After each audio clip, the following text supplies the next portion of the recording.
तो अब बहुत बमबारी फेंक रहे हैं। ये बमबारी से संगठन में बहुत डर लग रहा है, इसलिए तो वहाँ रहना है मतलब मुश्किल है, इसलिए तो नहीं हुआ, इसलिए तो डर भी है। है कि हिडमा बहुत प्लानिंग बनाता है, एम्बुश में जवानों को फंसाता है। क्या वो घटना स्थल में जब मुठभेड़ होता है वो फायरिंग खुद लड़ता है या पीछे रहता है? मैं वो पीछे रहता है, मतलब वो वाइट टैग से समन्वय कमांडिंग करता है, करता है। कमांडिंग करता है। अच्छा। जी। तो कभी मुठभेड़ में नहीं आता है घटना स्थल पर? मैं वो आता है वहाँ पीछे रहता है। पीछे रहता जी। है। तो सामने जो लड़ने वाले आप ही लोग रहते हो? जी, हम ही लोग रहते हैं अलग अलग। ये आ रही थी कि आप लोग घास फूस का एक वर्दी बनाकर, एक पोशाक बनाकर कैंप में घुसने का प्रयास कर रहे थे। क्या है ये मामला?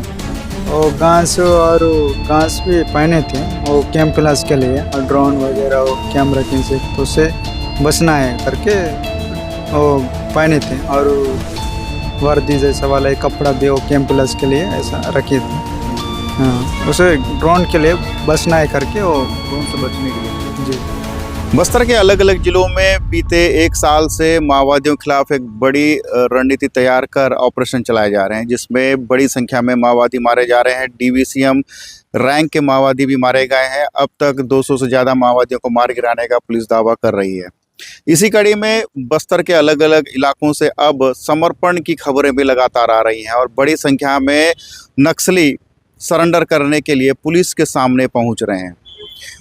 और इस सरेंडर में बड़े रैंक के नक्सली भी सरेंडर कर रहे हैं और माओवादियों के जो संगठन है वो लगातार कमज़ोर होता जा रहा है। इसी कड़ी में आज हमारे साथ सरेंडर कर चुके एक ऐसे नक्सली हैं जो माओवादियों के साथ लंबे समय तक काम किया है और कई बड़ी घटनाओं में शामिल रहे हैं। टेकलगुड़ा, पुअर्ती, कुत्ता चेरू और बुरकापाल जैसे नक्सली हमलों में शामिल हैं, जो बस्तर के काले अध्याय में आज भी जाने जाते हैं। एसीए मेंबर है, 5 लाख का इनामी है। इनसे जानने की कोशिश करते हैं कि संगठन में किस पद पर काम किए हैं, आखिर इन्हें माओवादी संगठन में शामिल क्यों होना पड़ा। जी, क्या नाम है आपका? महेश मौसम है। माओवादी संगठन में क्यों शामिल हुए और कब शामिल हुए? माओवादी संगठन में उस समय सलवा जुर्म था। सलवा जुर्म के समय में हम उधरी जंगल में हमारा गांव गगनपल्ली से 2 बांट हुए। एक बांट इधर सरकार में आ गया। हाँ, कोंटा का गगनपल्ली बांट हो गया। एक बांट उधर नक्सली तरफ गया। उधर जाने के बाद वहाँ बिराबट्टी और बौद्धरास में एक पंचायत स्कूल था, वहाँ पढ़ रहा था। मतलब वहाँ 5वीं तक पास किए।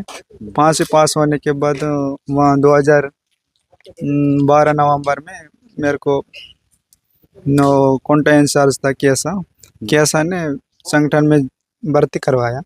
भर्ती करने के बाद मैं वहीं 1 महीना वहीं ट्रेनिंग दिए। वो कोंटा जन मिल्स नीलेश ने दिया। एसी मिल्स इंशिप था, वो ने दिया। उसके बाद वहाँ से 2013 फर्स्ट जनवरी से वो गार्ड खत्म, ट्रेनिंग खत्म होने के बाद वहाँ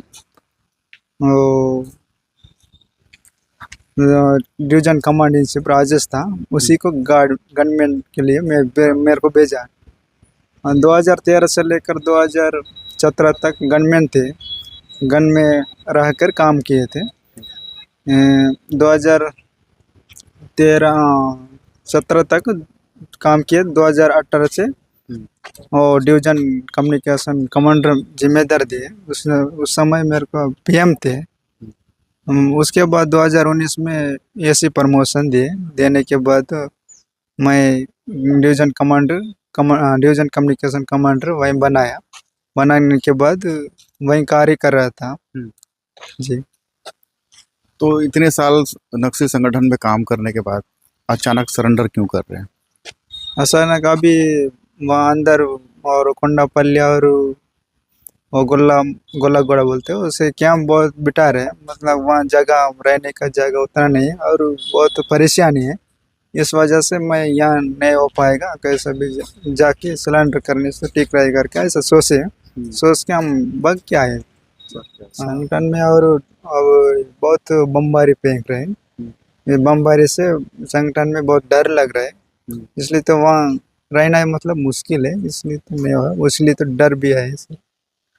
जिस तरह से नक्सल प्रभावित इलाकों में बीजापुर, दंतेवाड़ा, सुकमा, अलग अलग इलाकों में लगातार कैंप खुल रहे हैं, इससे माओवादी संगठन कितना कमजोर हुआ है, क्या लगता है इसमें? माओवादी संगठन की मतलब वो संगठन बहुत कमजोर हो गया। अलग अलग संगठन है, और संगठन भी गाँवों में भी वहाँ रहना है, मतलब अलग अलग चलन कर रहे हैं, इसलिए तो कमजोर हो रहे हैं। किन किन घटनाओं में शामिल थे? बस्तर के अलग अलग जिलों में बड़ी घटनाएं हुई हैं, किन घटनाओं में शामिल थे? क्या रणनीति होती है जब एम्बुश में जब जवानों को फंसाते हो, तो क्या बड़े नक्सली लीडर क्या कहते हैं? बड़े नक्सलियों को एम्बुश में फंसा के उनको मारना है, मार जैसे तो ठीक रहेगा। ऐसा छोटा बड़ा मध्यम कार्रवाई ऐसा करना है, ऐसा रणनीति था। तो बुर्कापाल में भी तुम शामिल थे जी। कि कैसे हुआ था, क्या कैसा इंफॉर्मेशन मिला? जवानों को कितने दिन तक रेकी कर रहे थे? जवानों रेकी नहीं, पहले से एक हफ्ता से पहले रेकी रेकी टीम गए थे, रेकी किए। उसके बाद वहाँ रेकी होने के बाद जवानों ने रोड आरोप थे, रोड आरोप ने रहते थे वहाँ, रहते उनका रहने के बाद वहाँ मौका नहीं मिला, वहाँ गड्ढा कुछ रहता था, इसलिए तो कैसा करना है बोल के उन लोग बड़े लोग ने सोचने के बाद उन्हें लोग बताए कैसा भी जाके उनके ऊपर अटैक करना है बोल के बताया। बताने के बाद अटैक किए थे, उससे कितना हो पाएगा उतना करेंगे करके वहाँ निर्णय किए थे। वही के जी। एम्बुश में कैसे फंसा है? जब 25 सीआरपीएफ के जवान उसमें शहीद हुए हैं, तो एम्बुश कैसे किए थे उसको? एम्बुश नहीं किया, मतलब उनके ऊपर किए थे वो घटना। एम्बुश नहीं, एम्बुश का पहले प्लानिंग था, मतलब एम्बुश बैठे थे, मतलब वहाँ नहीं हो पाया। होने के बाद कैसा उन लोग बाकी दूर थे, दूर से हम वहाँ आके वहाँ जवानों ने आके वो पुल निर्माण कर रहे थे, तभी सुरक्षा में निकले थे जवान। जी सुरक्षा निकले जवानों पर जाके अटैक किए। अटैक करने के बाद उन्हें करते करते समय उन्हें जवानों ने बहुत कमजोर हुई, उसी के वजह से हम ऊपर जाना पड़े। कितना बजे शुरू हुआ था फायरिंग? कितना बजे पता नहीं सर, वो भूल गया कब वो है, नहीं याद नहीं। कितने नक्सली रहे उस पूरे एम्बुश में, मुठभेड़ में? मतलब 350 आसपास थे नक्सली। कौन बड़े लीडर कौन थे नक्सलियों के उस समय? उस समय और इड़मा और जगदीश और कौन कौन थे। तो ये जैसे बोलते हैं कि हिडमा बहुत प्लानिंग बनाता है, एम्बुश में जवानों को फंसाता है, क्या वो घटना स्थल में जब मुठभेड़ होता है वो फायरिंग खुद लड़ता है या पीछे रहता है? नहीं, वो पीछे रहता है, मतलब वो वाइक टैक से समन्वय करता है, कमांडिंग करता है। अच्छा, जी। वो कभी मुठभेड़ में नहीं आता है घटना स्थल में? मैं वो आता है वहाँ पीछे रहता है। पीछे ही रहता जी। है। तो सामने जो लड़ने वाले आप ही लोग रहते हो? जी, हम ही लोग रहते हैं अलग अलग। जी। अच्छा, इसके अलावा कौन कौन से मुठभेड़ में शामिल थे? और इसके अलावा ये बुर्कापाल के अलावा और और- कितनी घटनाएं? और टेकलगुड़ा और ओ, अच्छा, जो टेकलगुड़ा जो कैंप स्थापित कर रहे थे, नया कैंप खोलते, उस समय जो फायरिंग हुआ था उसमें थे? जी। तो क्या हुआ था उसमें, कैसे इंफॉर्मेशन, आप लोग सूचना कैसे मिला? हमको सूचना नहीं मिला, वहाँ हम गुवाहाटी में वहाँ डेरा लगाए थे। डेरे में कितने लोग नक्सली थे वहाँ? हिडमा था उस समय? उस समय इड़मा नहीं था, वो बड़ से देवा था। हम वहीं डेरा लगाए थे। उस समय जवानों ने वो गश्ती पर निकले थे, गश्ती पर निकले तो हम ग्रामीणों ने बताया, यहाँ जवानों ने पुलिस लोग आए बोल के बताए, तब हम ही ठीक है, उन लोग बड़े लोग बोले रोल कॉल करके ठीक है कैसा भी चलेंगे, चलने के वहाँ नज़दीक जाएंगे तो पैरेलल होके जाएंगे बोल के ऐसा बताया।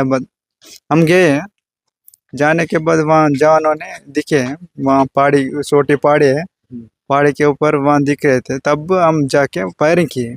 मतलब जवानों ने पहले फायरिंग किए थे, उसके बाद हम पीछे जाके आप लोग भी फायरिंग हाँ किए? फायरिंग किए। फायरिंग होने के बाद वो हम लोग पीछे हटने पड़े, तभी हम एडवांस हुए थे।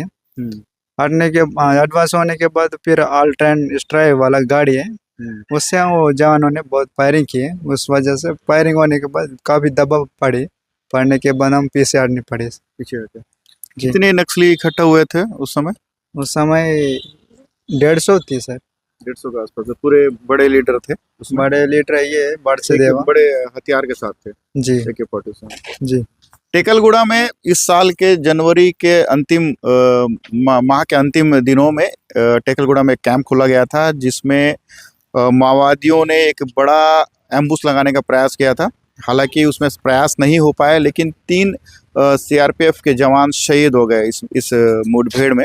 और उस दरमियान एक अल्टेरियन व्हीकल आई थी, जो बेहद ही चर्चा का विषय बना हुआ था पूरे बस्तर में। और उस व्हीकल की वजह से ही एक बड़ी घटना को अंजाम देने से असफल हो गए थे माओवादी। और उस व्हीकल के कारण ही माओवादियों का कैम्बुस को तोड़ा गया, जिसके कारण माओवादी किसी बड़ी घटना को अंजाम नहीं दे पाई। इसी का जिक्र कर रहे थे अल्टेरियन व्हीकल को लेकर। उसके बाद क्या हुआ फिर वहाँ, उसमें कितने लोगों का नुकसान हुआ, कितने नक्सली मरे उसमें? वहाँ 2 नक्सली मारे गए और 3 नक्सली घायल हुई थी। गंभीर घायल हुए। हाँ, गंभीर जी। तो उसके बाद लगातार कैंप खोले जा रहे हैं। धर्मावरम में भी आप लोगों ने एक उस कैंप को भी पूरा घेरने की कोशिश किया था, बड़ी संख्या में नक्सली वहाँ पहुंचे थे, उसमें भी विफल हुए थे। क्या था पूरा कहानी वो? वहाँ हम लोग 1-2 हफ्ता पहले ऐसा हम लोग वो कैंप का नक्शा बना के वहाँ प्रैक्टिस किए। प्रैक्टिस होने से और कैसा मारना, कैसा प्लानिंग करना करके वो किए थे वहाँ 1-2 हफ्ता के पहले। उसके बाद वो ट्रेनिंग खत्म होने के बाद फिर वहाँ पास में चले गए। जाने के बाद वहाँ 2 दिन रुके थे। मतलब वो विजुअल कैसा करना है, मतलब कितना गरम डालना है, मतलब कितना दूर भगता है, कैसा पटेगा नहीं पटेगा, वैसे वहाँ प्रैक्टिस किए। प्रैक्टिस होने के बाद हम फिर कैंप में कितना तारीख वो याद नहीं है, और वहाँ चले गया। उसके जाने के बाद और 3 कंपनी के रूप में हम पूरा बनाया। बना के बाद वो एक पामेड़ के पास है 1-2 प्लाटून गए। उसके बाद वहाँ नज़दीक गए, रात को फायरिंग किए थे? हाँ, रात को नज़दीक जाके फायर किए थे। इधर उधर सेल्स बहुत दागे हैं। दागने के बाद काफ़ी बाकी नहीं पटे, इसलिए तो नहीं हो पाया। बाकी सेल्स भी कम ही थे, इसलिए तो जाना वहाँ पूरा कैंप को लूटेंगे बोले सोचने पर भी नहीं हो पाया। मतलब वहाँ करटम देवा कंपनी कमांडर वो भी मारे गया और विक्रम भी मारे गए, इसलिए तो वहाँ जाना है मतलब नहीं हो पाया, इसलिए तो हिडमा ने रिट्रीट करवाया। खबर ये आ रही थी कि आप लोग घास फूस का एक वर्दी बनाकर, एक पोशाक बनाकर कैंप में घुसने का प्रयास कर रहे थे। क्या है मामला? वो घास भी पहने थे वो कैंपलास के लिए, और ड्रोन वगैरह वो कैमरा के से तो उससे बचना है करके वो पहने थे। और वर्दी जैसा वाला एक कपड़ा भी वो कैंपलास के लिए ऐसा रखे थे। हाँ, उसे ड्रोन के लिए बचना है करके वो ड्रोन से बचने के लिए किया। जी। लेकिन अंदर कैंप के अंदर नहीं घुस पाए ना? कैंप का अंदर घुसना मतलब पहले नहीं दिखना है, फायरिंग होते तक पहले कैंपलास के साथ रहना है। उसके बाद फायरिंग होने से तो दिखने से भी कुछ नहीं हो करके ऐसा प्लान ही था, इसलिए तो कैंपलास के लिए ऐसा गांस पहने थे।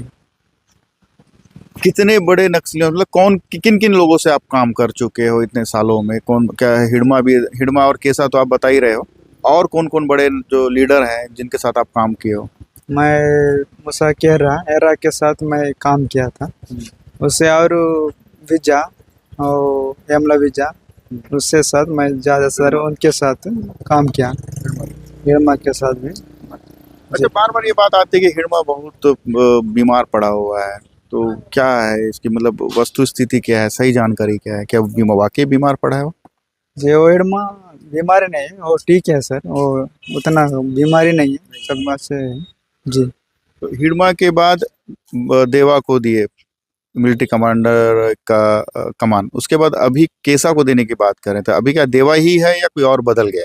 और अभी वो देवा ही चला रहे हैं बटालियन को, वही उसे डिप्टी वो कैसा है जी। डिप्टी जी। तो इन इलाकों में, जहाँ पामेड़ का जो इलाका है, पामेड़ जगरगुंडा का जो एरिया है, इन इलाकों में पीएलजीए बटालियन रहती है, उनका एक सुरक्षित जगह बताते हैं। ट्रेनिंग कैसे करते हैं उन इलाकों में? जैसे अभी कैंप खुल रहे हैं, अभी तो कैंप खुलने से ट्रेनिंग प्रभावित हुआ है क्या? ट्रेनिंग अभी बंद हुआ है कि अभी भी चल रहा है माओवादियों का? ट्रेनिंग का भी अभी नहीं चल रहे, पहले चल रहा था। अभी कैंप बहुत खुल रहे हैं, इसलिए तो ट्रेनिंग उतना नहीं दे रहे। नई भर्तियां होती हैं अभी? भर्ती भी उतना नहीं हो रहे, अभी भर्ती भी कम हो गया जी। ये एसीएम मेंबर हैं, हिडमा के साथ काम कर चुके हैं। वही हिडमा जो 1 करोड़ का इनामी नक्सली है और देवा के साथ काम किया है इन्होंने और कई बड़ी घटनाओं में शामिल रहा है। आज लंबे समय के बाद माओवादी संगठन में काम करने के बाद इन्होंने सरेंडर कर दिया।